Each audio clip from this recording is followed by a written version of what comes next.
Conversaciones sobre arte. Mujeres conversando con mujeres. Esto es Vestales. Corre, vuela libre, sin fin. Hola amigas y amigos, este es el podcast de Vestales y les damos la bienvenida. Hoy estaremos hablando Silvia Ramos, la encargada del área de artes plásticas, y Juana Cristina, la encargada del área de música. Estaremos haciendo un análisis de la representación en la protesta social de Colombia en 2021 y tenemos una invitada que es Camila Cadavid. Camila estudió artes visuales y escénicas en la Universidad Javeriana. Es tarotista de oficio desde hace 3 años y recientemente empezó a enseñar el arte de ver e interpretar las imágenes del tarot. Entre sus intereses están el feminismo, el psicoanálisis y la creación, el análisis de imágenes de las mujeres y la violencia en la fotografía, el cine, el teatro y la pintura. Queremos hacer como un análisis juntando las visiones de Camila y lo que es de nuestro grupo hemos analizado. Entonces, para esto, queremos empezar nosotras contándoles ciertas reflexiones o observaciones que hemos hecho a partir de un ejercicio que hicimos en nuestro Instagram de recolectar unas imágenes hechas por mujeres que estuvieron rondando por internet. Entonces, Cris, cuéntanos tus pensamientos. Bueno, yo voy a partir desde cómo ha sido la visión y la experiencia también de estar dentro de la protesta, de estar proponiendo espacios de protesta para las mujeres y cómo pues se ha visto, ¿no? Estos espacios también. Porque el paro nacional, digamos que se develó la necesidad de la participación de las mujeres. Pareciese que antes la protesta social estaba totalmente masculinizada, bueno, de hecho hasta ahora, pero en este paro se ha dado más para pensar cuál es nuestro papel dentro de la protesta social. Entonces, no solamente como participantes de la protesta, sino como nosotras también hemos sido víctimas o atacadas desde el bando contrario e inclusive desde el propio bando de pues, los protestantes. Entonces, esto nos viene como a dar una reflexión de quién está representando a las mujeres, cómo se nos está representando y de qué manera nosotras también nos representamos dentro de la protesta social. Si aún las mujeres seguimos siendo la otredad dentro de la protesta, como las acompañantes o las participantes, o ya estamos teniendo una voz de lucha dentro de la protesta. Y pues cómo estamos mirando como ese poder político de los espacios de protesta que están totalmente masculinizados y porque las mujeres seguimos siendo símbolos secundarios dentro de esta protesta. Entonces sí, ahí surge como esas preguntas, ¿no? De quién nos está representando, cómo nos estamos representando y bueno. Y yo retomando el ejercicio que les comentaba que hicimos en nuestro Instagram, que si no lo han visto sería chévere que lo vieran mientras escuchan este podcast. Observando esas imágenes, quise hacer una lista de palabras que se repetían mucho, tratando de armar como una gran imagen de lo que estamos tratando de representar las mujeres. Entonces me di cuenta que, por ejemplo, se hacía mucha alusión a la tierra y las palabras más recurrentes eran tierra, sembrar, enterrar, florecer. También me pareció muy interesante la expresión sembrar sangre, que la usaban en varias imágenes, haciendo alusión a como a todos estos asesinatos que ha habido, pues que no, las mujeres no quieren que sembremos más sangre. Entonces también eso me hace pensar en las referencias que se hacía al cuerpo en varias de estas imágenes y cómo el cuerpo de la mujer terminaba siendo la representación de el mapa de Colombia o el territorio como tal. Hay una imagen en particular que me llamó mucho la atención. Bueno, cabe aclarar que estas imágenes las escogimos porque nos saltaban particularmente detalles, pero no porque nos parecieran buenas o malas, simplemente porque nos parecía pertinente resaltarlas. Entonces había una imagen en particular que me interesó mucho y era una imagen de una mujer acurrucada y encima había un croquis de Colombia, del mapa de Colombia. Entonces el cuerpo acurrucado de esta mujer cabía perfectamente en el croquis y era un cuerpo que se estaba tratando de proteger, pero además estaba desnudo, que también pues entra esa pregunta de por qué muchas veces se representa a la mujer, sobre todo cuando está ligada al territorio, desnuda, desprotegida. También otra cosa que me interesó mucho de estas imágenes era, y sobre todo que ahorita siento que pasó mucho en esta protesta, y es como que se empezó a realzar la importancia de la figura de la madre, pero no solo como la madre que regaña, como se ha tratado de hacer muchas veces, o estas madres de primera línea, sino más como el valor de la vida desde la visión de una madre. Y entonces se hacía mucha alusión al cuerpo, al útero, a la sangre del útero, a hacer esa separación de la sangre que se derrama por la violencia a la sangre que nosotras derramamos representando la vida. Más que hacer como unos juicios sobre esto, quería resaltar esas palabras porque realmente coleccionamos como más de 40 imágenes, que era muy recurrente esto, y así podría resumir un poquito pues lo que vimos ahí.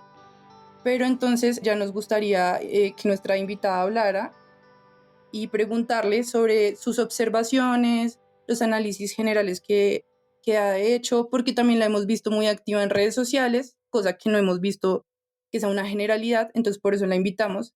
Y quisiéramos que nos contaras, Cami, pues qué has observado tú y qué te parece también pertinente resaltar. Hola, bueno, primero gracias por la invitación.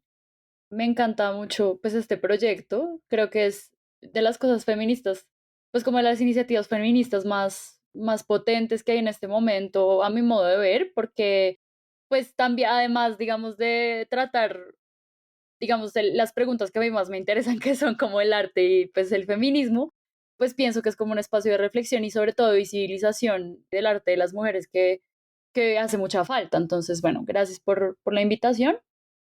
Y sí, pues yo, digamos que también un poco movida por la misma preocupación de ustedes, he estado analizando un montón de imágenes que veo de la protesta. Digamos que ese análisis han sido muchas, o sea, a medida que me han ido llegando, como que yo las he ido comentando, he ido como, sobre todo en Instagram, he ido como subiendo historias, señalando como diferentes cosas de las imágenes o cosas que se repiten, un poco pues parecido al ejercicio que ustedes hicieron. Pues me parece buenísimo como empezar a hacer bancos de imágenes porque creo que se puede hacer algo con eso eventualmente. En ese, digamos, ir y venir de las imágenes, yo he identificado como dos grandes, digamos, problemas que me han interesado. Es justamente como cuál es el lugar de la mujer o cuál es el lugar de la imagen de la mujer, más que de la mujer, como cómo se construye la imagen de la mujer y para qué le sirve la imagen de la mujer a la protesta. Y por otro lado también, pues la masculinización de la protesta y cómo también está, pues el hombre, digamos, que es el protagonista y también, digamos, la narrativa masculina en cuanto como la narrativa guerrerista, la narrativa del héroe, como pues he hecho también como mucho énfasis en el tema de los monumentos, porque los monumentos pues son, digamos, figuras fálicas alrededor de las cuales se fundan naciones, ¿sí? Entonces, como que eso me ha parecido muy curioso que haya como toda una ola de querer derribar estos monumentos, pero también he visto como los manifestantes lo que hacen es reemplazar el monumento, porque uno ve que tumban monumentos, pero al mismo tiempo también veo que lo que están haciendo es tomarse fotos monumentales, por ejemplo. Entonces las fotos, digamos, que toman los fotoperiodistas tienen códigos donde se toman desde abajo, el hombre aparece más grande, tiene una bandera, sí, o sea, como que me parece que eso, pues de una me hace pensar en esa imagen del monumento y que veo que el revolucionario le interesa como ocupar este espacio, ¿sí? Como que lo que le molesta es que lo haya como que lo tenga un colonizador, entonces cree que lo legítimo es que una persona, digamos, del pueblo o una persona negra o una persona indígena o incluso las mujeres también he visto que se ponen como en ese lugar de, como del centro de la fundación de la nación, ¿no? Entonces también veo como hay una narrativa supernacionalista que se repite en eso, pero también en las banderas e incluso como también en muchas consignas, ¿no? Como si la nación fuera lo único, digamos, que nos une a todos, ¿no? Más allá, digamos, de una vida digna o de querer defender una forma de vida, lo que veo es como que la nación es lo común, ¿no? Y pues eso, cuando las mujeres entramos en esa, pues como en esa narrativa, siendo antipatriarcales, cuando la nación está fundada de una forma patriarcal y es una réplica del modelo familiar patriarcal, pues ahí como que quedamos un poco como en jaque, ¿no? Como que es difícil, o por lo menos para mí como feminista y pues con las mujeres con las que he pensado, pues es una situación complicada porque no nos sentimos, digamos, identificadas más que identificadas, no nos sentimos cómodas haciendo parte de un modelo patriarcal de nación. Hemos dicho muchas veces, la teoría feminista también lo ha dicho, que no se trata de que la mujer se haga el centro de la familia, porque pues ya hemos visto cómo también las mujeres cabeza de familia pues tienen que ocupar el lugar del padre y eso realmente no soluciona los problemas de las mujeres, sino que lo único que hace es como simplemente un cambio de rol de uno al otro, pero no necesariamente resuelve el problema de desigualdad que sufren las mujeres.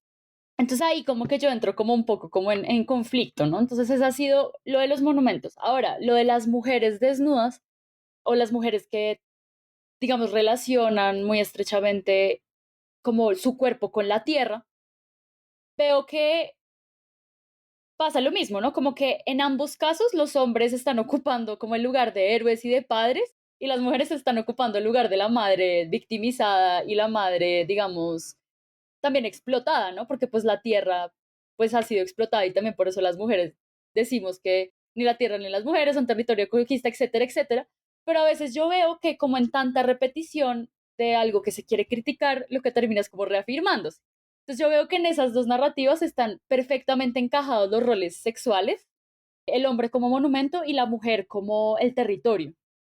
Creo que ahí está, o el hombre como fundador de la nación y la mujer como tierra que se salvaje, indomable, disponible, desnuda, pero también victimizada, entonces pasiva, ¿no? Entonces otra vez está como el hombre activo, la mujer pasiva y como que se vuelven a reafirmar los roles sexuales. Entonces yo digo como, bueno, ¿qué tan de las feministas es esta narrativa? Sí, o sea, qué tan subversiva realmente es en cuanto a lo que las feministas hemos pensado en la historia o qué tan conveniente es esto para las mujeres o qué tanto más bien está reforzando como los roles sexuales, ¿no? Que pues es como la preocupación que a mí más me mueve. Entonces, bueno, pues digamos que, o sea, con estas dos grandes, digamos, grupos de imágenes que vi, pues he ido como desarrollando como una reflexión mucho más profunda, haciendo como una mirada a la historia del arte, que es como lo que a mí me interesa, porque es como donde yo aprendo qué es lo que se ha hecho y qué tanto se está repitiendo, qué tanto están cambiando las cosas, porque al final creo que la historia del arte sí nos enseña mucho sobre cómo vemos, ¿no? Cómo vemos, cómo ve el hombre a la mujer, cómo ve la mujer al hombre, cómo se ven las mujeres a sí mismas, cómo se ve el hombre a sí mismo.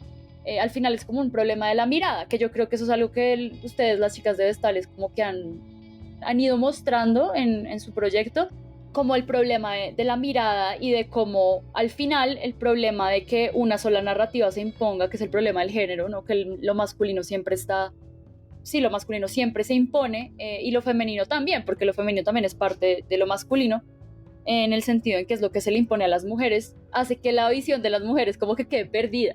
Y entonces me he dado cuenta como que revisando, digamos, referentes de la historia del arte, me he dado cuenta que no es la primera, es que eso pasa, ¿no? Entonces como que me angustia y me da bastante desesperanza ver que estamos haciendo exactamente lo mismo que se hizo, pues que se viene haciendo como desde el siglo XX en el arte. Y el arte en el contexto también de la revolución, porque como sabemos, pues el arte latinoamericano siempre ha estado atravesado por los problemas sociales, por la preocupación como de la liberación.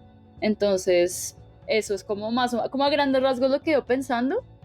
Yo tengo como un sentimiento bastante parecido a lo que tú estás diciendo y es con el tema de la patria, ¿no? Me parece un poco contradictorio, sobre todo para las mujeres, y es ahí donde nos encontramos y empezamos a preguntarnos, bueno, ¿de qué manera nosotras estamos participando, manifestándonos y exponiendo nuestra lucha dentro de esta protesta social que se está dando ahorita? Porque ya el hecho de sentir, o sea, de ver en la calle que se siguen repitiendo como todos estos símbolos patrios, que además la patria pues está directamente relacionada con el patriarcado, ¿no? Entonces es como esa reflexión de contra qué estamos entonces luchando, ¿no? Si estamos como repitiendo todavía esa misma narrativa de la patria y del nacionalismo y nos cobijamos con la misma patria y con las banderas, no, cuando realmente son símbolos y son, sí, que representan pues al gobierno, a las grandes cabezas acá y contra lo que estamos luchando, ¿no?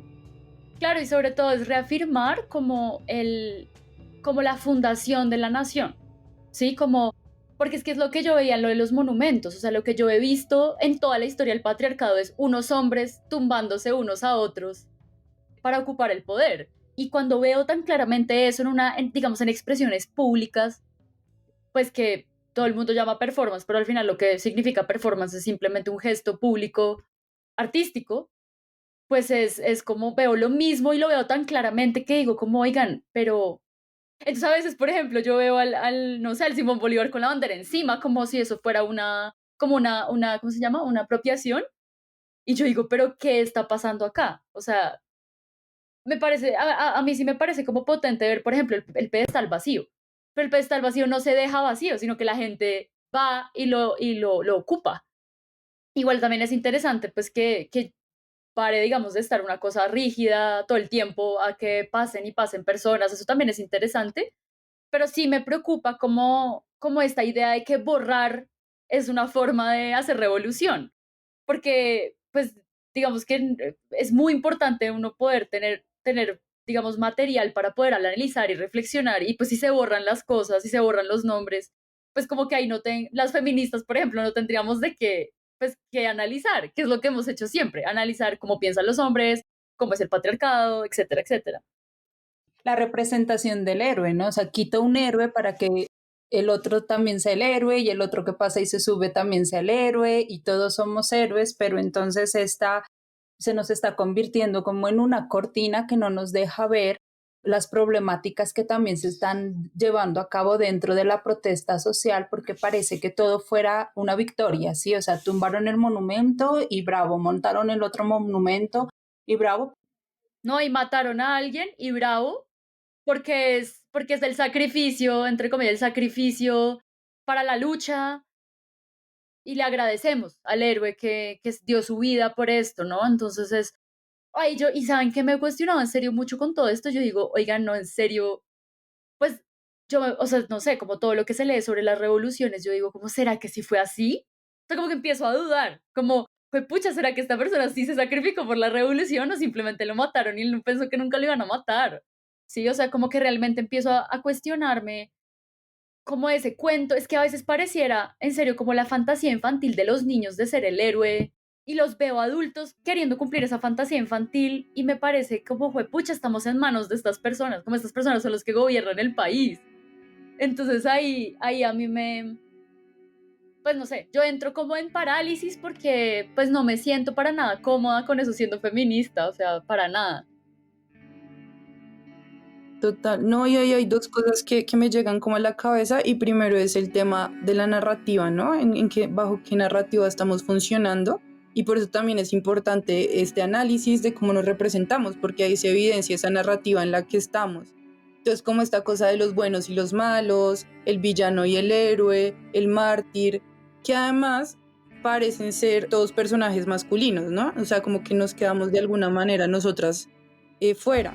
Primero eso de las narrativas y segundo el valor de la vida, ¿no? O sea, porque dentro de esta narrativa entonces se ha perdido un poco por qué estamos peleando, qué es lo que nos molesta y qué es lo que queremos, ¿no? Entonces, por ejemplo, una de las cosas que me han anclado un poco para no perderme dentro de todo este mar de cosas es que para mí un principio es que la vida es un derecho de todos, ¿no? Y la vida es lo que hay que cuidar realmente. Y a veces pareciera que dentro de esta narrativa la vida es algo que mejor sacrificar para que tenga un valor esta pelea. Y por eso al principio cuando hablaba de las imágenes recalcaba esta relación del valor de la vida con el cuerpo de las mujeres, que siento que no es tanto como decir que una madre es la que cuida al hijo, sino el hecho de que el cuerpo de una mujer sufra todo lo que, o sea, tenga todos estos cambios que tiene que hacer, o sea, esa posibilidad de gestar una vida adentro. Como que si tú te pones a pensar todo lo que requiere el cuerpo de una mujer para crear una vida, ya de pronto esos 6.402 personas ya no son héroes, sino es más tenaz el hecho de que a esas mujeres, a cada uno de esos 6.402 tuvieron que gestar los 9 meses.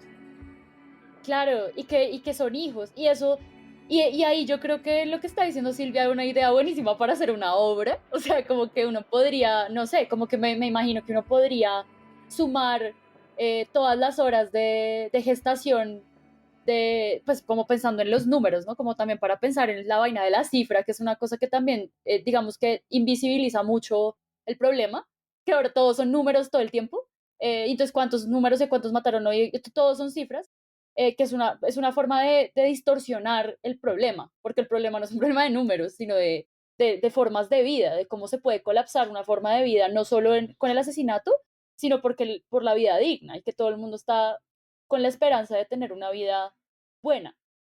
Con eso que dice Silvia, yo digo, bueno, se podría hacer una obra donde uno calculara las horas de gestación que tomó gestar a todas estas miles de personas que desaparecieron y cuánto tiempo les tomó desaparecer. O sea, ese tipo de cosas como que nos podrían ayudar a dimensionar como el tiempo que requiere hacer una vida. Me parece una cosa bellísima y me parece que es una cosa que realmente solamente el cuerpo femenino puede como narrar, ¿saben?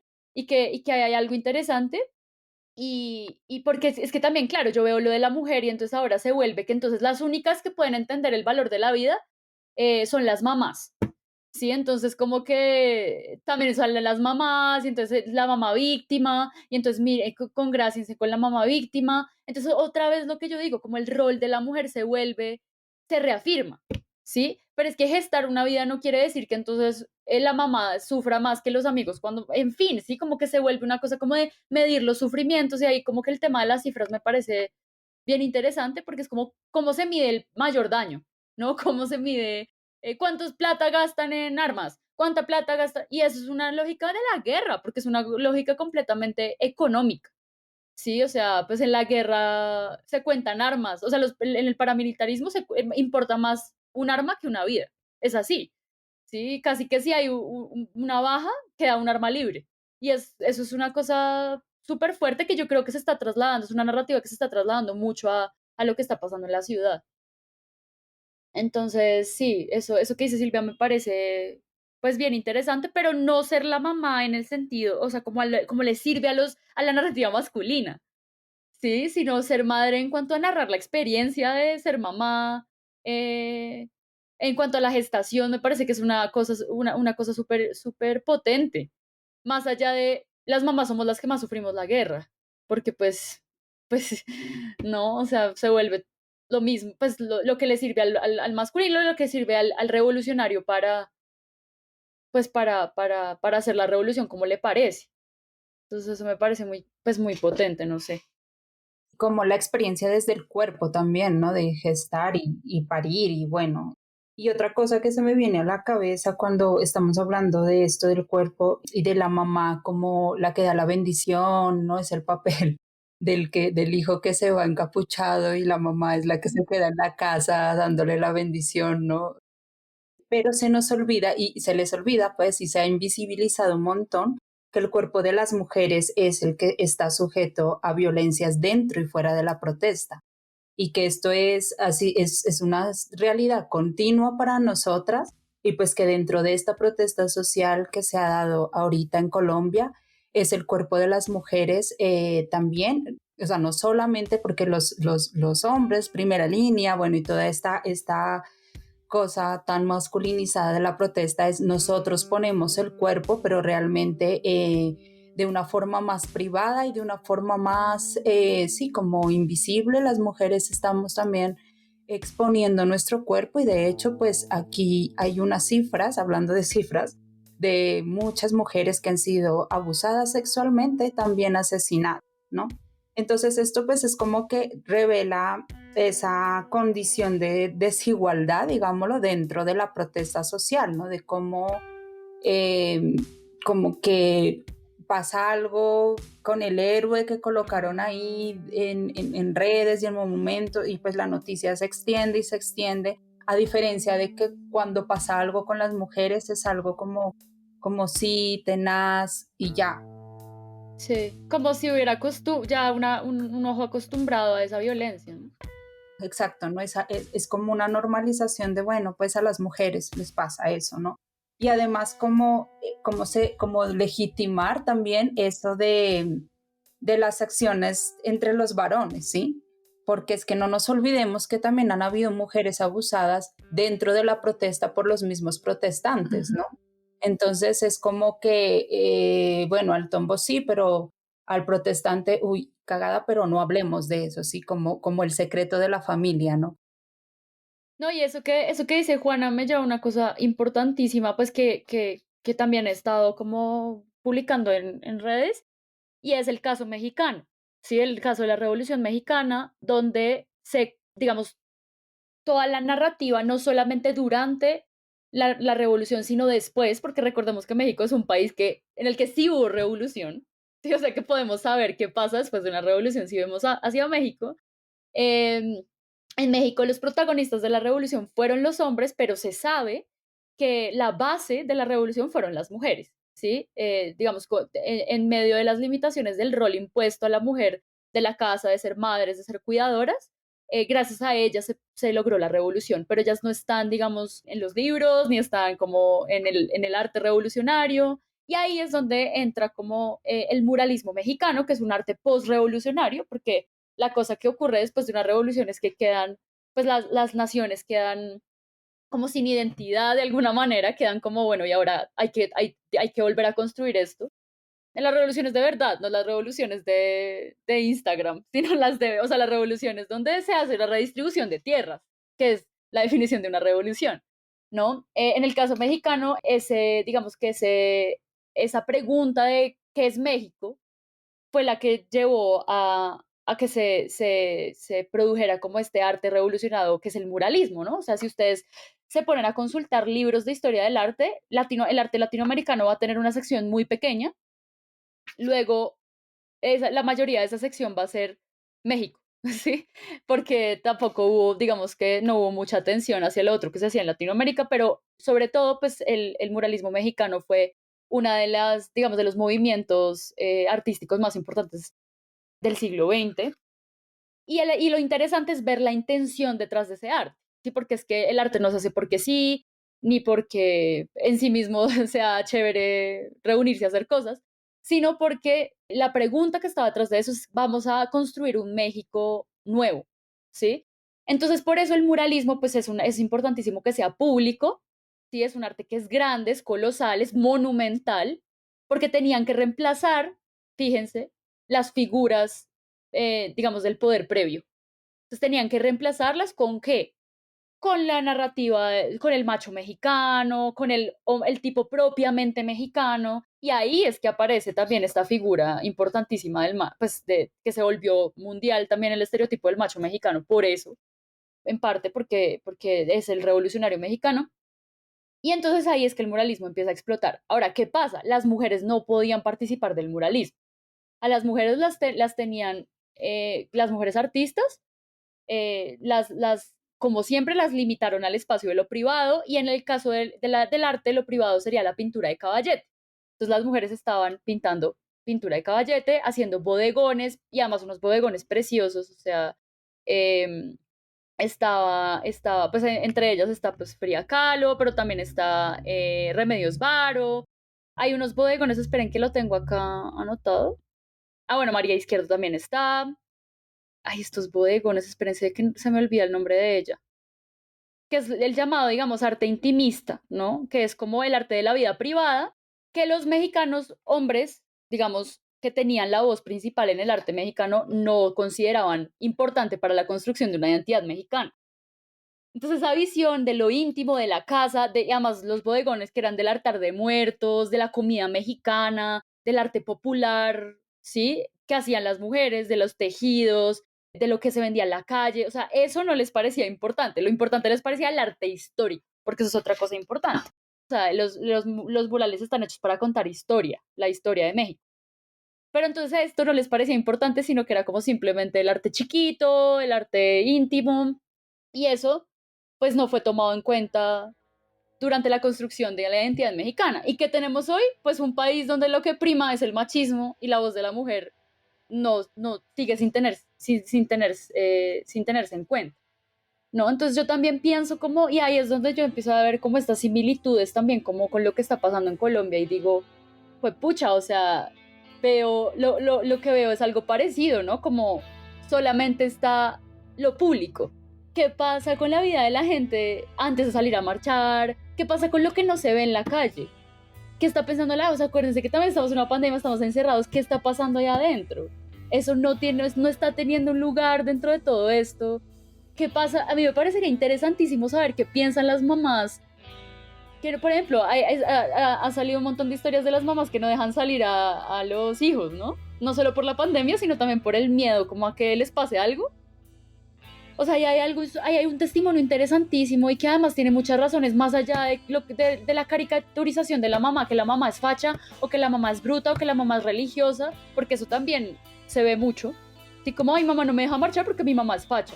Como no, de pronto tu mamá tiene una preocupación genuina y de pronto a tu mamá lo que diga tu mamá es importante, ¿no? Como que creo que eso no está teniendo, más allá de la ridiculización y el chiste y el meme, no está teniendo realmente como una visibilidad. Entonces yo sí me pregunto qué pasa ahí. O sea, No, y esto que mencionas sobre el caso de México me lleva a la otra pregunta que te quería hacer, porque digamos que una de las motivaciones de hacer el podcast era sacar un poco la conversación de las redes sociales, ¿no? Porque a veces pasan muchas cosas ahí y siento que no son casi fructíferas porque no hay un espacio para el diálogo. Entonces, también estas redes sociales, como estas discusiones, dan la impresión de que es un capricho, ¿no? Entonces, también he visto esos comentarios a veces que uno señala no sentirse identificada con eso o uno quiere analizar el por qué están representando ciertas cosas así y pareciera que fuera un capricho, pero realmente yo siento que al, pues, digamos, ser personas que estudiamos artes y estamos interesadas por la importancia de las imágenes, pues es importante hacer una lectura también pues desde la historia del arte y desde cómo históricamente ha estado presente el cuerpo de las mujeres en el arte, tanto como las mujeres han usado su cuerpo para hacer arte. Entonces, me gustaría preguntarte cómo ves eso ahí, o sea, ya aparte del caso de México, sino como em, hablando del performance o bueno, de los conocimientos que tengas ahí sobre eso. bueno, pues hay una cosa muy importante pues resaltar y es que el arte del cuerpo, el llamado arte del cuerpo, así se le llama en Latinoamérica al performance, es, digamos que tuvo sus inicios con las mujeres, ¿sí? Y en Estados Unidos también. O sea, el arte del cuerpo o el performance, digamos, en la narrativa de la historia del arte, es un arte de mujeres, ¿sí? Porque justamente son las mujeres las que se diferencian de los hombres por su cuerpo sexuado. Y es donde las mujeres han sufrido, pues han sufrido, digamos, las consecuencias del patriarcado, pero también es donde vivimos el placer. Y también es donde damos vida y también es donde, o sea, es nuestro lugar de reflexión, ¿no? Que es, ahorita lo hablábamos antes de empezar a grabar, que Silvia decía como es algo que revela mucho la desconexión del hombre con su cuerpo, como que el hombre ha tenido suficiente con crear naciones y con hacer obra intelectual y con escribir y con hacer arte, pero poco ha reflexionado sobre su cuerpo y sobre su sexo, que es algo bien interesante, ¿no? Por eso, pues yo sé que esto es muy polémico, pero yo también por eso soy muy fan de Freud, porque Freud sí o sea, se arriesgó como a observar su sexo en un tiempo donde era impensable hacer eso. Y no solo el suyo, sino también el de las mujeres y también el de los niños, ¿no? Que es algo que pocos hombres en ese momento habían hecho. Incluso también, pues para mostrar su fragilidad, ¿no? Entonces eso es bien interesante. Pero entonces, claro, o sea, por esa razón, o sea, por la razón que la mujer, digamos, ha sufrido las consecuencias políticas y éticas, ¿no? Pues en su cuerpo sexuado, es que la mujer usa su cuerpo y vuelve su cuerpo la obra, el lienzo y la artista. O sea, la obra el soporte y la creadora se vuelven la misma cosa, ¿no? Que eso es una cosa que es lo que realmente, lo que caracteriza el arte del cuerpo, ¿no? Y yo creo, en el caso específico de Latinoamérica, que eso viene de una herencia, digamos, del periodo de la colonización súper importante, que es la alegoría de América.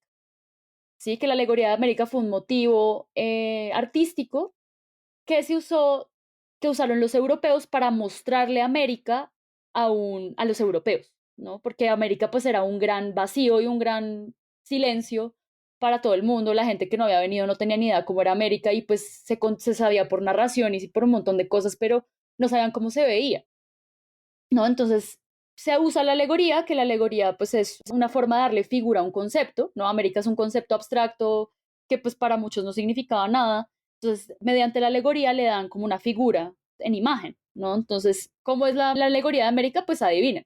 Una mujer desnuda, con taparrabos, disponible, mansita, mansita o a veces salvaje, esa también, eso es interesante porque eso también, lo salvaje porque también eso pues como que arrecha a los manes, entonces también les gustaba de que fuera salvaje e indomable, pero también a veces era mansita y era como, pues no sabía nada. Entonces, por ejemplo, hay una pintura muy famosa que se llama Vespucio despierta América, que es Américo Vespucio despertando a América de su largo sueño, como si América hubiera estado dormida hasta que la descubren los hombres europeos, ¿no? Entonces ahí está como está, es muy evidente porque se usa la mujer para representar a América precisamente pues porque es el territorio disponible, virgen, que está para ser explotado, para ser explorado, para ser conquistado, etcétera, etcétera.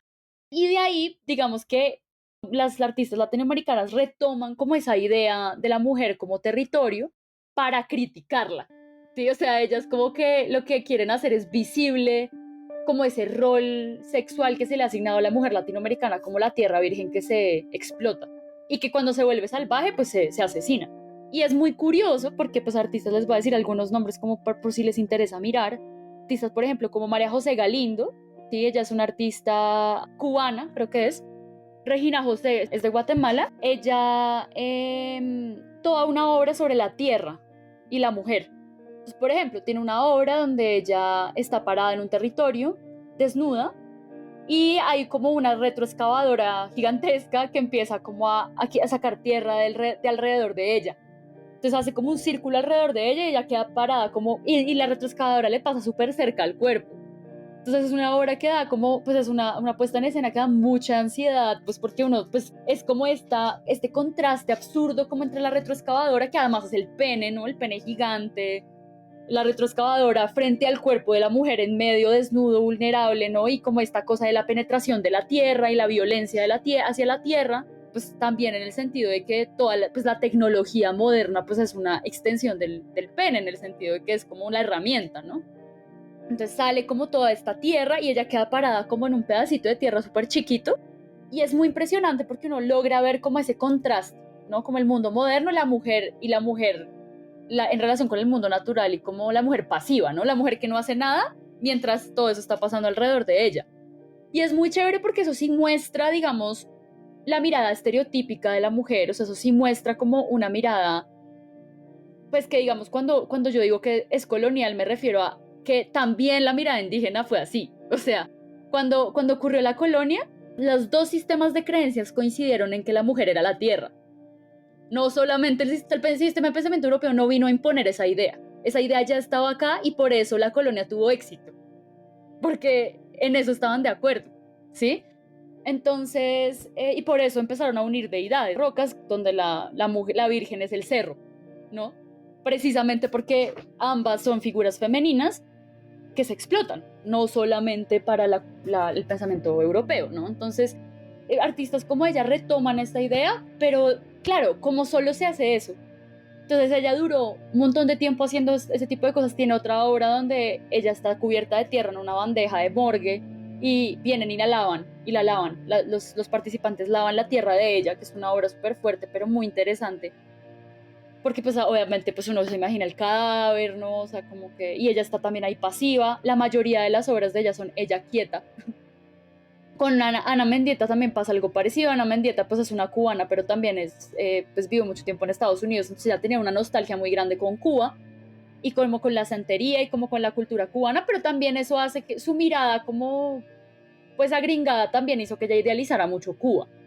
Entonces ella también hizo muchas, digamos, obras parecidas de ponerse, como ella poner su huella, la huella de su cuerpo y que quedara en la tierra, ¿no? Que se llama Siluetas, una serie de muchas imágenes donde ella se hace como huella, se pone en un lugar y luego se levanta y queda como la huella de su cuerpo en la tierra. Pero fíjense que en esas obras sí se revela algo sobre digamos, la mirada que se ha tenido de la mujer, la mirada masculina hacia la mujer, pero se reafirma en el sentido de que la mujer siempre está pasiva, está desnuda siempre, y eso pasaba pues en los 60s porque pues también era como el primer momento en el que se empezó a hacer eso y como que las mujeres estaban explorando.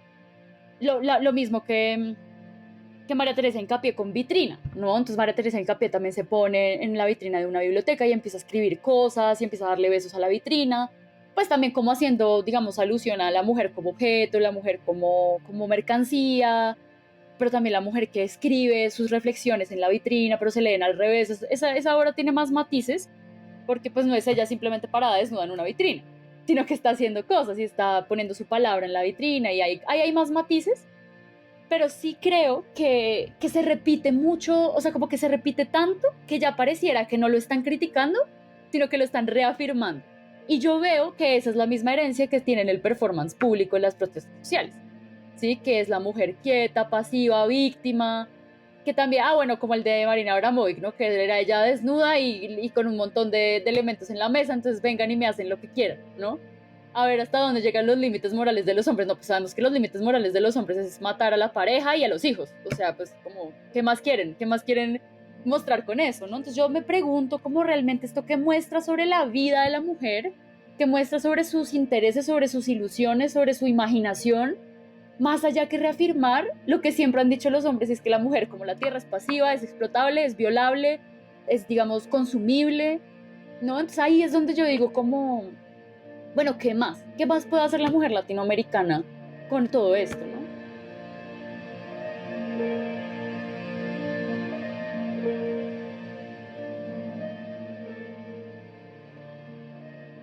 Vestales es un proyecto autosostenido. Si te interesa nuestro trabajo y deseas apoyarlo, visita nuestro Instagram y Facebook Proyecto Vestales y encontrarás el enlace para ofrecer tu apoyo. Gracias.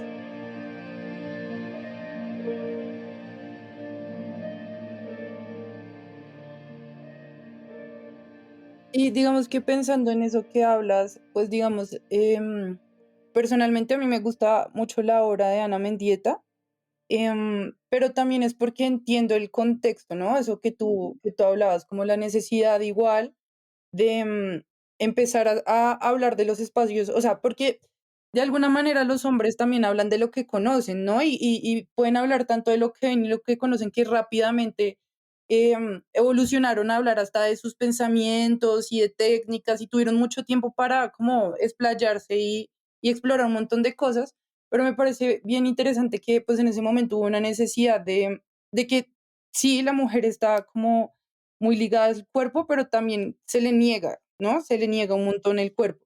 No, y en ese momento, no, o sea, el problema de la mujer y la tierra estaba invisible. Las mujeres no eran muy conscientes de que eso era una relación que se había hecho en la colonia y que podían retomar para mostrarlo. Pero claro, hay un punto en que, bueno, uno muestra el problema y después, ¿qué hace? No, y sabes, yo que creo que es el problema de lo que tú dices que es una herencia y es el hecho de no estudiarlo, ¿no? Entonces, como no nos hemos sentado a hablar mucho sobre el performance o la presencia del cuerpo de las mujeres, o el hecho de que sí, que el performance nació como una necesidad dentro del arte de las mujeres. Entonces, yo siempre hablo de esto y es como que yo mi carrera, en mi universidad, detestaba el performance y detestaba a cualquier persona que me tratara de dictar esa clase porque yo me sentía muy confrontada con mi cuerpo y eso obviamente me incomodaba. Pero y la disposición en la clase era muy parecida, había unos dos o tres máximo que realmente sí les interesaba muchísimo, que por lo general eran mujeres, y sí prestaban atención. Pero entonces el hecho de que nosotras como mujeres no tengamos de los referentes de otras mujeres en el arte, pues hace que ni siquiera nos tomemos el tiempo de revisar qué ya se ha dicho y por qué se ha dicho. Entonces repetimos las cosas, repetimos el sufrimiento del cuerpo, repetimos estar tejiendo todo, repetimos estar haciendo cosas con nuestros cucos, no sé, no sé. Pues lo digo así como a la ligera porque igual pues yo trabajo con sangre menstrual, entonces no soy quien para hablar tanto. Pero depende de qué se hace. Sí, es como una ignorancia frente a nuestra historia como mujeres, ¿no? En el arte. Y eso me lleva a mí a una pregunta grande y es como lo del intimismo, ¿no? Porque entonces, claro, o sea, es verdad que pues es que el lugar de la mujer en la sociedad ha sido muy limitado, espero que todos estemos de acuerdo con eso y que no ahora, digamos, no sea también una de esas cosas que se está poniendo en duda. Como espero que todos podamos coincidir en que la mujer ha tenido un espacio muy limitado porque ha sido el espacio que el hombre le ha dejado porque no quiere hacer eso. O sea, el hombre le deja a la mujer las tareas que él no quiere hacer, como en el muralismo, ¿no? Nosotros hacemos el arte público, revolucionario, histórico, ustedes quédense haciendo pintura de caballete, que eso a nadie le importa acá, eso no es importante en México, ¿no? Ahora, ¿qué pasa? Pues digamos que me parece a mí que también a veces nos creemos demasiado como de que hay una mirada femenina, ¿sí? Y no que la mirada de la mujer es parte de lo humano, que lo humano está incompleto sin la mirada de la mujer. Porque no es lo mismo la mirada femenina, que la mirada femenina sería quedarnos en el rotico que nos dejan los hombres para movernos, o vamos a ser parte de la discusión de lo humano desde nuestra historia, digamos, sexual de nuestro cuerpo, que es lo que significa haber parido a toda la humanidad, que es lo que yo siempre repito, ¿no? Haber parido a toda la humanidad y que esa también sea nuestra obra. O sea, que la mujer no solamente puede hacer obra artística, la mujer también pare. El hombre solo puede hacer obra. Eso es una cosa que desde, digamos, como base debería estar, digamos, todo el tiempo pensándose cuando uno se pregunta por la creación. Y es que las mujeres podemos o no hacer obra, podemos o no parir, el hombre le toca hacer obra, ¿sí? Entonces, pues si quiere dejar algo, por eso también la obsesión del patriarcado es dejar hijos. La gran obsesión de los hombres con la figura patriarcal a través del semen, que además es una gran frustración porque ellos ni siquiera pueden saber si los hijos son de ellos. Pues el patriarcado se organiza en torno a no poder gestar. Por eso se inventan el patriarcado. Entonces yo creo que ahí, o sea, el arte siempre va a estar incompleto sin tener en cuenta, digamos, la mirada de la mujer como cuerpo particular y diferenciado del hombre. Porque es que al final, digamos, la diferencia fundamental son los sexos. Entonces eso también, pues creo que es algo súper importante, y de hecho hace poco me llegó un regalo que es un libro de Rosalind Krauss, que es una crítica de arte gringa, que se llama Bachelors, donde ella analiza pues la escultura surrealista europea, que además sabemos que el surrealismo pues es uno de los movimientos más misóginos, de las vanguardias más misóginas, porque el surrealismo se trata de liberar el deseo. Se trata de liberar el deseo inconsciente, y obviamente la liberación del deseo inconsciente masculina, pues ¿cuál es? El feminicidio, la violación, ¿no? Entonces es una de las vanguardias más misóginas que hay. Basta también con ver la obra de Dalí, que es completamente, pues, pero que también es buenísimo verla para poder hablar de eso. No estoy llamando a cancelar a Dalí, para nada, por favor, no me malinterpreten. Entonces, ¿qué hace Rosalind Krauss? Para que vean lo importante de no cancelar a los artistas. Rosalind Krauss lo que hace es hacer un análisis de la escultura surrealista europea y mostrar cómo el cuerpo de la mujer se violenta, se contorsiona, ¿sí? Como el cuerpo de la mujer se vuelve como esta cosa para moldear al deseo de los hombres, porque eso es lo que pasa en la escultura surrealista. Y luego toma como unas mujeres fotógrafas y habla cómo desde la fotografía estas mujeres responden a la escultura surrealista, y cómo la fotografía se vuelve el lugar de liberación de la mujer de eso que el surrealismo había impuesto a la forma de ver a la mujer desde la escultura.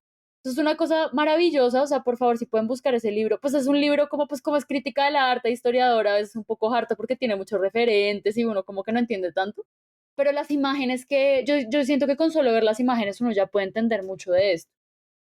Entonces, no sé, veo como, o sea, yo siento que hay una cosa en la que se relacionan mucho digamos, la historia de las mujeres en el arte con también la historia del arte latinoamericano, y es que el arte latinoamericano moderno siempre fue una respuesta a Europa, ¿sí? O sea, siempre fue como agarrar lo europeo, cambiarlo, transformarlo, apropiárselo, revelarlo, criticarlo, ¿sí? Y eso es una verdad del arte, o sea, el arte latinoamericano, digamos que no es algo propiamente latinoamericano en un sentido purista, sino que es retomar lo europeo y subvertirlo, ¿sí? Yo siento que el caso de las mujeres es algo parecido, ¿sí? Como tomar lo que los hombres han dicho sobre la mujer y subvertirlo. Ahora, me parece que a veces se queda mucho en mostrarlo y termina como replicándolo. Pues es que estoy siendo como muy enfática en esto, pero porque pues me parece que es como chévere intentar pensar en esa diferencia. A pensar como por un momento cuál es el deseo femenino.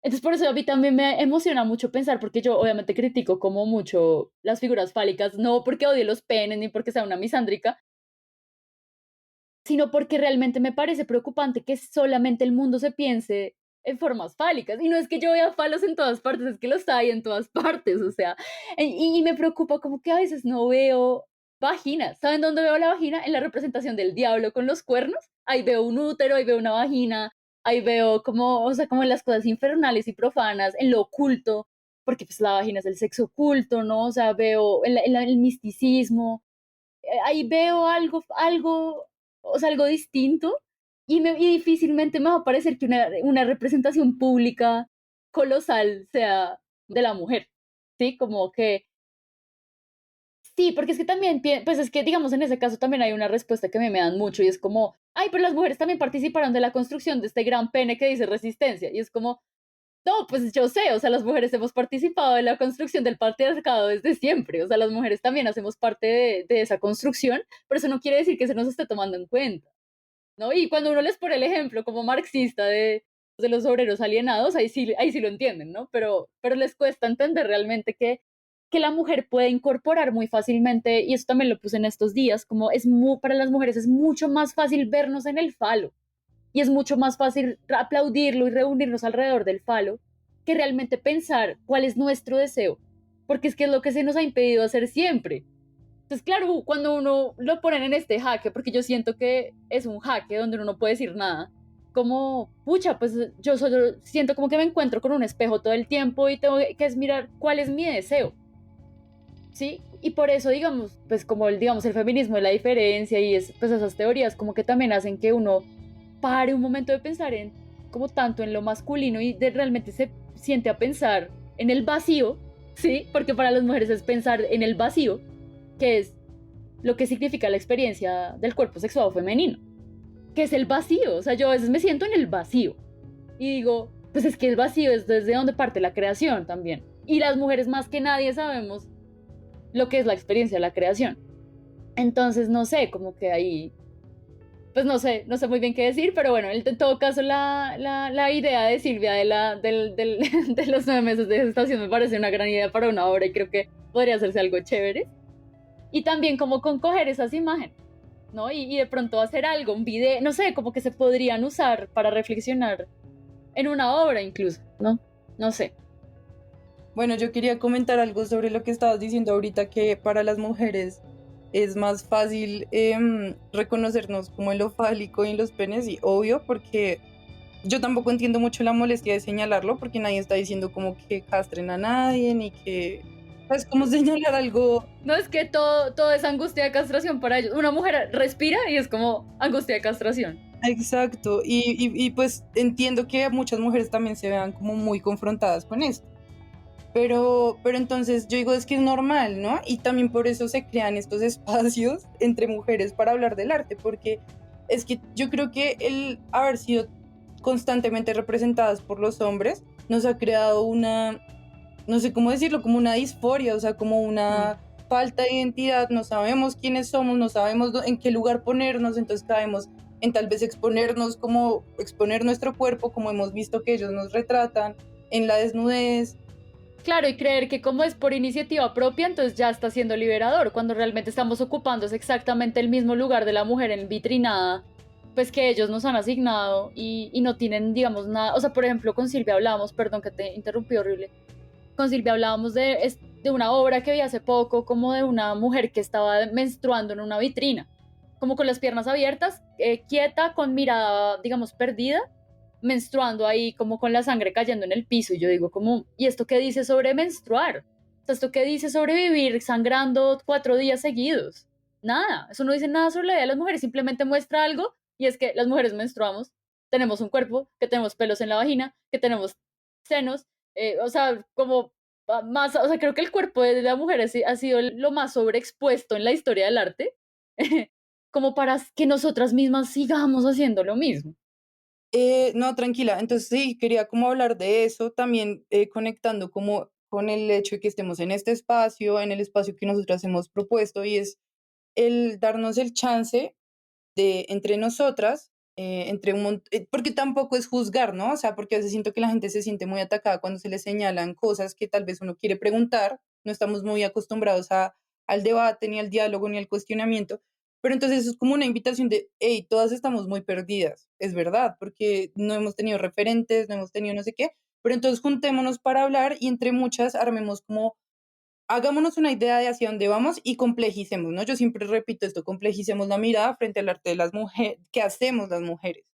Y pues eso incluye eh, las imágenes que se producen durante el paro, porque igual de alguna manera se tratan como arte, pero a la vez no se pueden criticar como arte, entonces entramos ahí en una cuestión rarísima, pero Cris quería decir algo antes de que yo diera paso a la otra pregunta. Sí, justamente quería decir eso, ¿no? Que el hecho de que de pronto ha sido como significativo el tema de la protesta social en este momento en este país, con todo lo que pasa, pero eso no quiere decir que todo tenga que ser aprobado o que, bueno, no esté sujeto tampoco a tener otro tipo de reflexiones, ¿no? Entonces yo siento que estos espacios y sobre todo desde las mujeres, partiendo de todo lo que ha dicho Camila y desde nuestra posición de no tener un espacio, es importante también que nosotras empecemos a tener una mirada crítica de lo que nos rodea, porque es que estamos siendo la representación de los otros, o sea, seguimos siendo la otredad, pero no sabemos todavía cómo representarnos a nosotras mismas. Y que sobre todo seguimos sirviendo como imagen y como cuerpo en el espacio público a los intereses de los hombres. Exacto, y desde una mirada totalmente masculina de la feminidad, es que ahí hay un problema gravísimo porque es que todavía no se nos permite a nosotros vernos como las mujeres, o sea, como el ser mujer que somos, y desde nuestra experiencia también con nuestros propios cuerpos, bueno, y todo, sino que seguimos siendo, Un sí, medio para representar a los hombres. Y que también pasó mucho que pues a mí me molestó. Yo casi no he estado como en reuniones feministas ni nada porque pues no sé, ya se vuelve muy complicado todo. Pero me metí a una cuando empezaron a aparecer como pues las denuncias también de pues de los abusos dentro de la marcha con los propios compañeros, con la policía, pues como las mujeres estamos, lo que decía Juan al principio, o sea, las mujeres estamos en peligro 24 horas en la casa, en la calle, dentro de la marcha, fuera de la marcha, o sea, como que eso siempre está ahí. Y empezaron las feministas a hacer denuncias, a decir que no, y que no iba, pues yo entre ellas, que no íbamos a aceptar ni a tolerar que los mismos, digamos, protestantes estuvieran violentando mujeres y empezaron a decir incluso las mismas mujeres que dejáramos de vivir la lucha. Entonces yo también ahí digo, como ven, es que todo el tiempo nos están dejando en la nada, en la nada, en la nada. Pero pues hay una cosa que nunca nos van a poder quitar y es haber nacido en un cuerpo de mujer y haber sido mujeres, digamos, toda la vida. O sea, es una experiencia de vida, es una experiencia histórica y por eso también es tan importante leerla a las mujeres. O sea, yo siempre digo como que uno debería tener como una actitud ética de tomarse en serio lo que otras mujeres han dicho, que es lo que los hombres no han sabido hacer. Tomarse en serio lo que otras mujeres han dicho, sean europeas, de la India, lo que sea. Todas las experiencias de las mujeres nos van a decir algo sobre nuestra experiencia personal. Entonces, en ese sentido, es súper importante como detenernos un momento a ver qué han dicho otras mujeres sobre hacer parte de una revolución o qué han dicho las mujeres sobre el arte, sobre ser creativas o lo que sea. Como que yo creo que ahí, en esa pausa, pues volviendo como un poco al tema y como al pensamiento y como a de sentirnos recogidas dentro de lo que dicen los hombres, porque es que lo decíamos ahorita, o sea, el hombre, la narrativa masculina se ha hecho pasar por la narrativa de lo humano, pero lo que no hemos entendido es que lo humano está incompleto. Sí, que lo humano, sin tener en cuenta y sin tomarse en serio las voces de las mujeres, está incompleto. Es muy fuerte que cuando nosotras propongamos un tema desde el cuerpo mujer, el hombre sienta que eso es tema de mujeres y que eso no es parte de lo humano. Entonces nos relegan a la categoría de lo subhumano como si no fuéramos la mitad de la humanidad, ¿no? Sí, eso te iba a decir, como que uno hace estos reclamos y es como, estás invisibilizando la lucha porque esto no es importante, ¿sí? Hay algo más importante que es lo que no tiene que ver con tu incomodidad como mujer, que debe ser discutido, ¿no? Entonces es como, nuevamente, cállense y déjennos pelear y únanse si quieren, pero siempre como desde lo que se propone, pues desde esta mirada. Y pues acá quería como introducir como la última parte que queríamos hablar contigo, y era como esta importancia de los espacios de diálogo, porque también he visto un poco que se ha hecho esta discusión de, bueno, primero el pensar que el único espacio de protesta es la calle, que me preocupa que se piense de esa manera, porque entonces cuando se acabe como la euforia o las movilizaciones, pues ¿qué queda, no? Otra vez nos vamos a pagar como siempre y vamos a volver a las mismas, ¿o qué va a pasar? Ahí además, como si los ojos estuvieran en la calle, los ojos están en la pantalla todo el tiempo. O sea, es como si estuvieran viviendo, en serio, es como, yo a veces siento que la revolución en Colombia está motivada por una nostalgia de una revolución que Colombia nunca ha vivido, que es la nostalgia de la revolución de Cuba, la nostalgia de la revolución mexicana, la nostalgia de la salida de las dictaduras latinoamericanas, o sea, a uno lo acusan todo el tiempo como de colonialista y de, yo no sé qué más cosas por pensar, por sentarse a querer reflexionar, cuando lo que yo veo es que están intentando imitar unas revoluciones exteriores, externas, ¿sí? De países que nunca han sufrido lo que Colombia ha sufrido. Entonces yo digo, ¿cómo hace? O sea, ahí es donde yo no me siento cómoda, o sea, no me siento, o sea, al poner mi voz siento que estoy imitando una cosa en la que no creo. Total, o sea, es que es como lo que te digo, pensar primero que en la protesta pasa en las calles. Hay algo, a mí personalmente me parece que sí es muy importante como el tomarse el espacio público, como que hay algo muy importante, digamos, como en las iniciativas de tomarse la calle para hablar, para hacer ollas comunitarias, no sé. Pero como el salir por salir y pensar que solo ahí hay una única forma es lo que me conflictúa. Y salir a posar para fotos, porque es que al final uno ve mucho eso. Y ahí es la foto monumental, otra vez volviendo al tema del monumento, o sea, la foto del héroe, del momento clímax, que está basado pues en una visión sexual de la sexualidad masculina. El momento del orgasmo, que es cuando estallan los gases.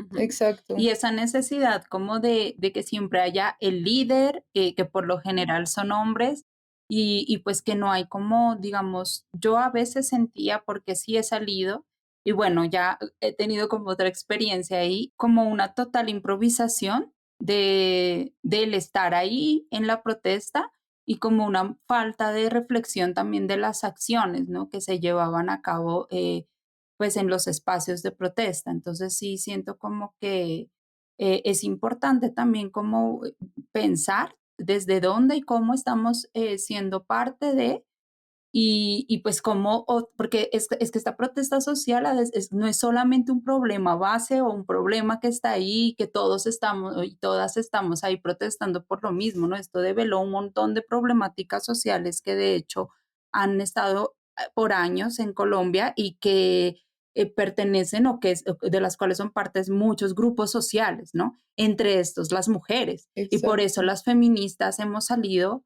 a protestar también, y lo cual ha sido bastante duro para nosotros porque es que lo que dicen es como están dividiendo los espacios. Sí, ellos no se sienten que lo de las mujeres, que es lo mismo de siempre, lo de las mujercitas, no los incluye. Perdón, ellos sienten que no los incluye. Sí, no, y pensémoslo de esta forma, y es como que más allá de cuántas veces saliste o lo que sea, a futuro lo que va a quedar para volver como al marco de esta conversación son las imágenes, ¿no?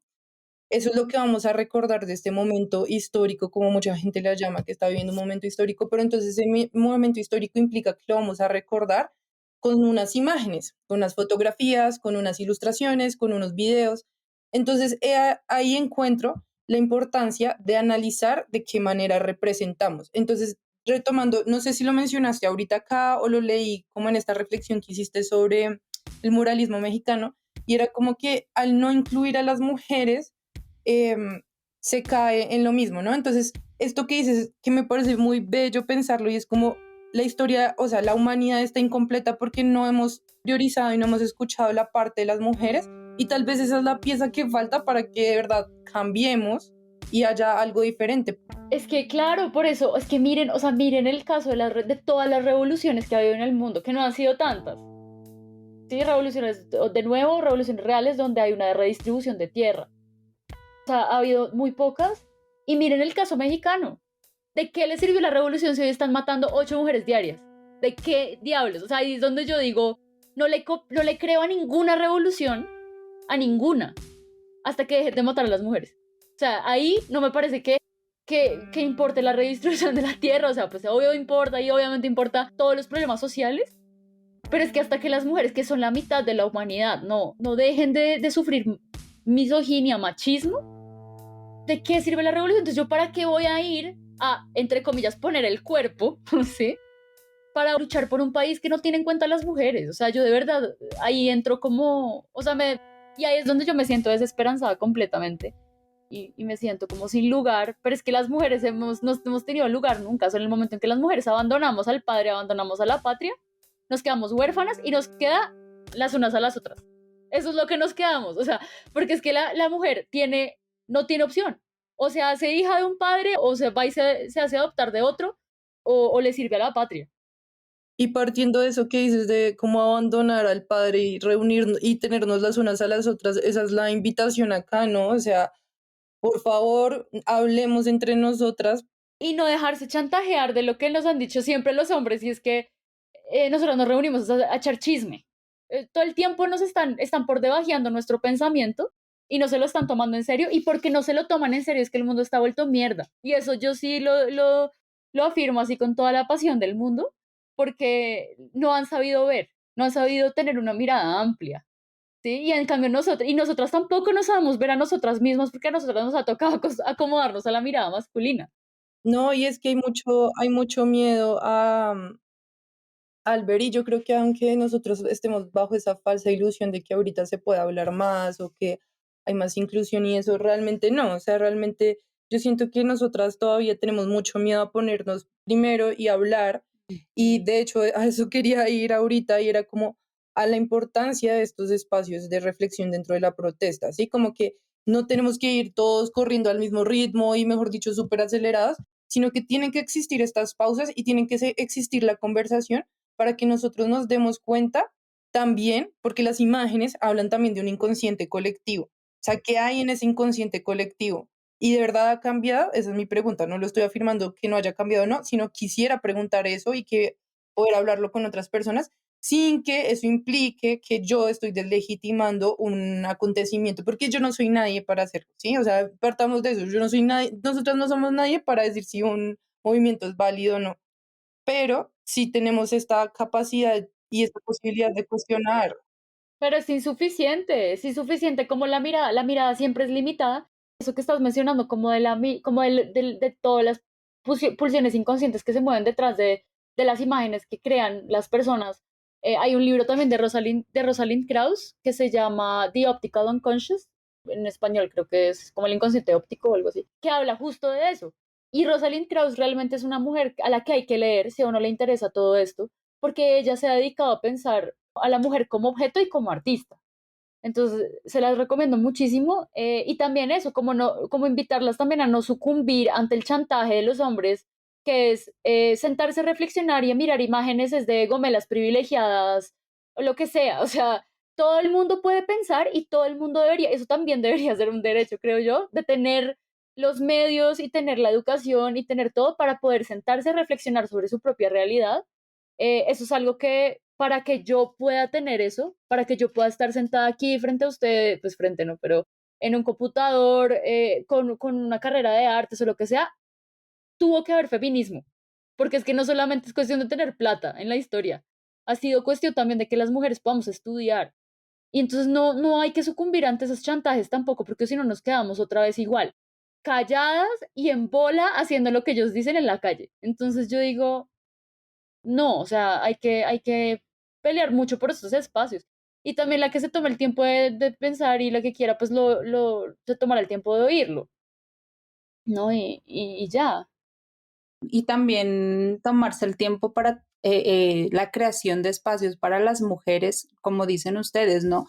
Al final, esa renuncia a la patria, que de hecho fue así, lo que nos queda es eso, ¿no? Empezar a construir espacios para las mujeres donde nosotras también podamos empezar a reflexionar la realidad, pensarnos a nosotras mismas y pensar también escuchando a la otra, ¿no? Porque eso es súper importante, porque también es como, no, yo me quedo acá con de pronto mi amiga nomás o solita, como pensando, porque a veces coloco esto en redes y se me viene medio mundo encima, entonces ya me funaron. y ya dijeron un montón de cosas de mí y pues no, yo creo que también, así como son importantes estos espacios de diálogo, también es importante los espacios y la presencia de las mujeres en las calles y no para solamente poner el cuerpo, como dicen las primeras líneas y todo esto, sino también porque las calles nos pertenecen, porque el mundo también nos pertenece y es como muy injusto también que así como nos quieren callar en nuestros espacios virtuales, también en la calle, nosotras no podamos tener esos espacios porque también nos quieren como negar que estemos juntas, ¿no? O que nos manifestemos también, no sé, sobre las paredes, sobre desde la manera, pues, y desde la protesta feminista también, porque también tenemos que hablar un poco de la protesta, de lo que es la protesta feminista, ¿no? Entonces, sí me parece como importante como defender y hacer visible que estos espacios existen y que las mujeres también pensamos. Y por eso fue lindo también el ejercicio que hicimos bueno, con nosotras de visibilizar lo que las mujeres estaban haciendo frente a la protesta, porque era un sentir, yo lo sentía como en muchas muy genuino, Sí. porque es que era tal vez como de las primeras veces que las mujeres podíamos manifestarnos y expresar algo frente a lo que estaba pasando en el país, saliéndonos de querer hacer parte de la historia patria, ¿no? Porque es que eso también es No, como que yo veo muchas manifestaciones que quieren seguir como una historia patria. de hecho hay una imagen también, ahorita recordando el ejercicio que hicimos, hay una imagen que venía con un pequeño texto que escribió una chica, no recuerdo su nombre ahorita, pero me acuerdo mucho de esta frase que decía como nos queremos quitar el casco que nos pusieron, o sea, como ese casco de guerra que nos pusieron sobre las cabezas, como de alguna manera sin preguntarnos. Y me pareció muy bonito porque de hecho era una imagen como de una escultura, una estatua tumbada, no me acuerdo si la tumbaban toda o solo le quitaban el rostro, y era un niño como alumbrando con una vela, y era un poco como esa imposición de que sin que uno quiera le ponen un casco de guerra y lo meten a uno en una narrativa que tal vez yo no quiero hacer parte de eso y tal vez no me he tomado el tiempo para pensar, y tal vez eso es lo que hace que sigamos iguales, ¿no? Entonces la importancia de sentarnos a hablar y reflexionar y conocer la historia de cómo nos hemos representado no solo en la protesta, sino históricamente en el arte. O sea, es que no es una conversación banal, mejor dicho. No, y que todo el tiempo uno, digamos o sea, muchas de las críticas que a mí me llegan es como que yo me tomo, o sea, me dicen que yo me tomo muy en serio. Como, no sé por qué, me parece rarísimo.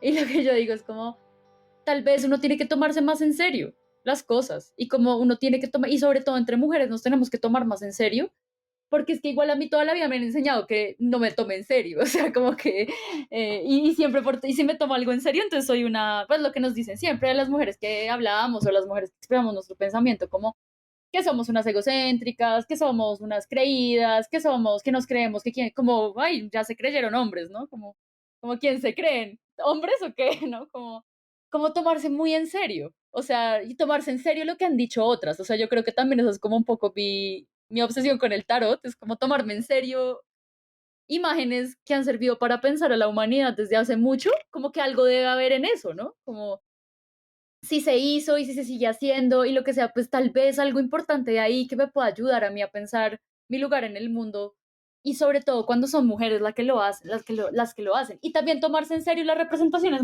de los hombres de las mujeres, porque ahí es donde está como el secreto del patriarcado, ¿no? En esa mirada. Y eso es algo que yo creo que las feministas hacemos todo el tiempo, pero que los hombres no hacen con las mujeres.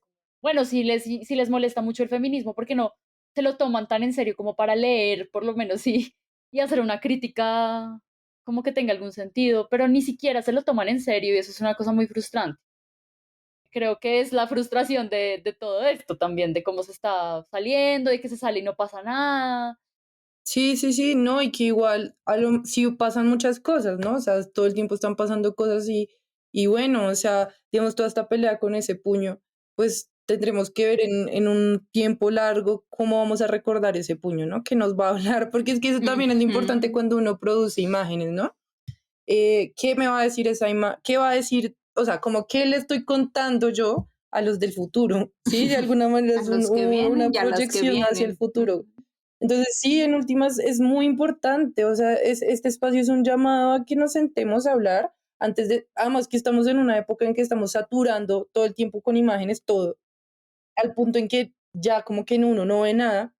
Entonces, sí, o sea, al final lo que queríamos era hacer un comentario y un llamado a la importancia de que nos pensemos porque hacemos lo que hacemos y desde dónde, porque así ustedes crean que no, así la gente quiere hacerse la ciega de que no dice nada y que no hay penes, donde hay, sí hay, bueno, toda esta discusión, todo, o sea, las imágenes sobrepasan el lenguaje, ¿no? Y nos sobrepasan a nosotros, van a decir más cosas de lo que nosotras somos conscientes que decimos, así ustedes no quieran verlo. Fin, o sea, es como mi conclusión. No sé si quieras agregar algo, Cami. No, creo que no, creo que estaba bien. Pues hay muchas cosas de qué hablar y todo, pero nada, pues gracias por dejarme hablar y por también lo que ustedes han hecho. Realmente valoro mucho como pues el espacio que han creado. Se me parece que es en serio, de verdad, de las cosas más chéveres que hay ahorita en el feminismo. Entonces, gracias. Y nada, ahí estamos haciendo cosas y pensando cosas juntas, ojalá en un futuro también. Sí, claro que sí. claro que Muchas sí. gracias a ti por ser tan generosa y por no tener miedo, sobre todo. No, ya no me da miedo. Ya perdí todo el miedo, no me importa. No, muchas gracias, Camila, de verdad, siempre es un placer escucharte y pues bueno, invitados a dejar como también ese sesgo, ¿no? A pensarnos y a ser críticos frente a lo que está pasando, ¿no? Porque no podemos simplemente aplaudir y aprobar todo lo que nos muestra. Bueno, muchas gracias y nos vemos en la próxima. Corre, vuela libre sin fin. Este fue nuestro podcast. Para saber más sobre nosotras, puedes buscarnos en Facebook e Instagram como Proyecto Vestales. La imagen que ilustra este podcast fue creada por Silvia Ramos y la edición de sonido fue realizada por Lina Bermúdez.